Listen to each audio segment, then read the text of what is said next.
Titan TV Weekly Newscast. Your news written by you. Hello, my name is Selena Mancuso, and this is my co-anchor, Brendan Morris. And welcome to the first edition of Titan TV News. Pembroke Community Middle School this year has 16 sets of twins and a set of triplets. Hannah Bonus interviewed the Marshall twins last week. Did you get any media attention for being having the record for the twins? Well, a newspaper and a news channel came to the school, and that was about it. Yeah. Which news station, which newspaper? I think it was News Center 5, and I think it was the Patriot Ledger. Did they come to the school and talk to you? Yeah, but we didn't get interviewed ourselves, but most other of the twins did. Yeah. Do you know what kind of questions they got asked? They got asked, did you like being a twin, or do you have to share a lot of stuff?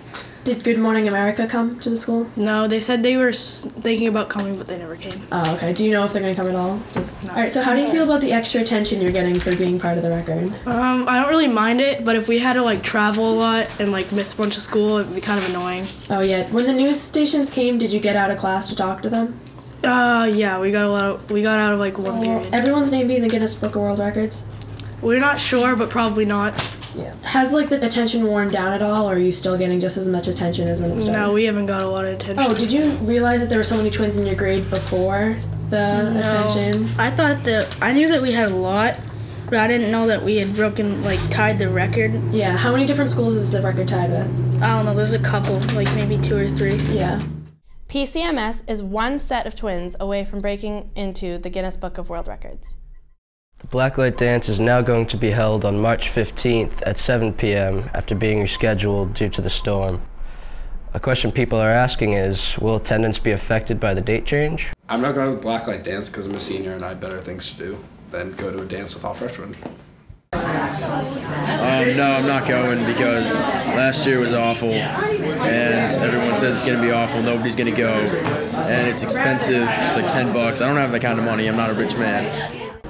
I'm not going to the Blacklight Dance because I have work.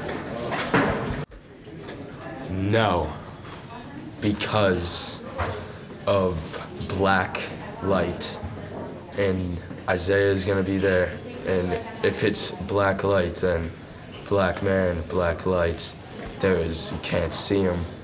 The black light will affect the nature. No one will see him. No one will see me, and I just go incognito.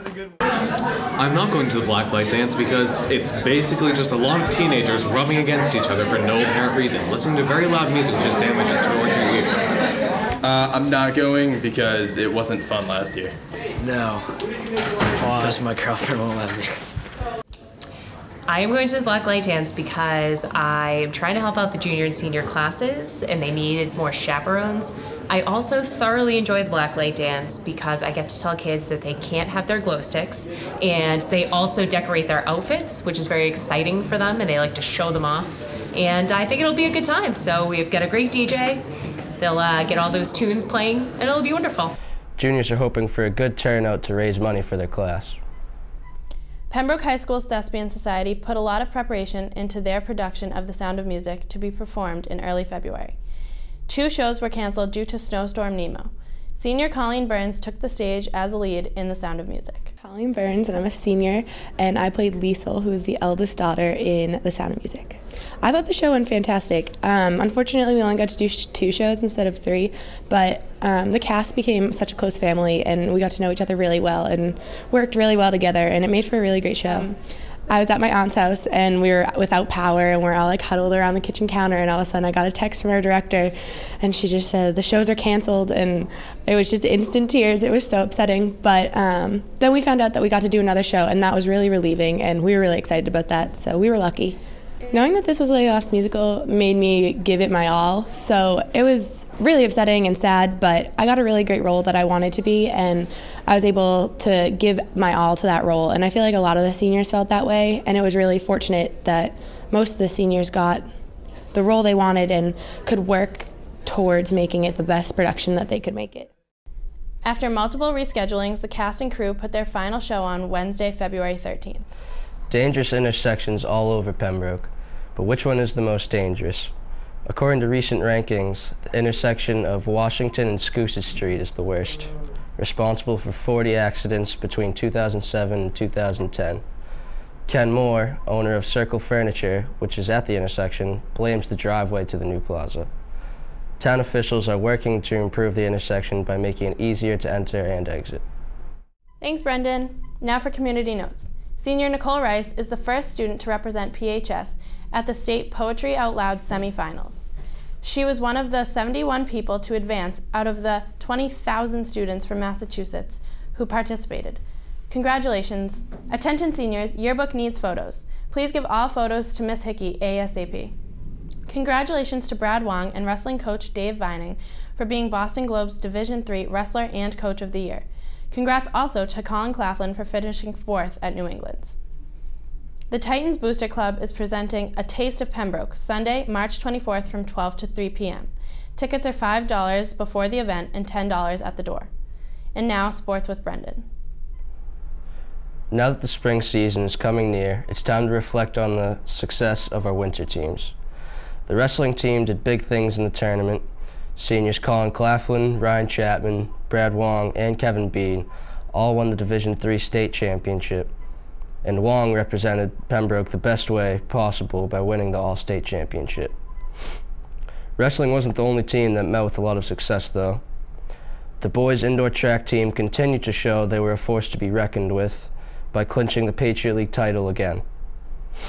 Also, the boys' hockey team has really gotten hot in the playoffs by knocking off Attleboro, arch rival Silver Lake, and #1 seeded Medfield. Back in January, the team was hovering around the 500 mark, and even making the playoffs wasn't a guarantee. How did they turn the season around? Here's Locker Talk with Selena and varsity hockey captain Josh Golden. I have Josh Golden here. He's a senior at Pembroke High, and he's one of the captains of the Pembroke High varsity hockey team. How does this season compare to the previous seasons you've played at Pembroke High? Last season, we had to rely on individuals. This season, we have 4 lines that we can rely on, and we don't have anybody that stands out like we play as a team. That's good. How has the season progressed and gotten better while dealing with many illnesses during the winter? Beginning of the season, we had like a couple of games. We had the whole team sick. We've gotten better with that, I guess. We progressed at the end of the season, finally stepped up, made the tournament this year.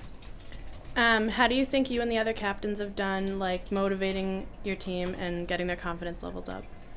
Before and after the game, in between periods, we're getting everybody's spirits up, telling them to keep doing what they're doing, work hard, winding and grinding in the corners. After winning your game against Silver Lake, how has the team's confidence levels gone up? We've boosted spirits, finally beaten Silver Lake 7-1. 3-0 this year against them. Do you have any other comments or any specific players that you think have really stepped up lately? CJ this year stepped up. CJ Buckingham. Last year he missed a couple of games, half the season. This year he's one of the leading point scorers. John Nelson had a bunch of assists this year, stepped it up. These Icemen are on fire right now. Thanks, Brendan, and that's a wrap of this week's episode of Titan TV News. Tune in for our April episode. See you then.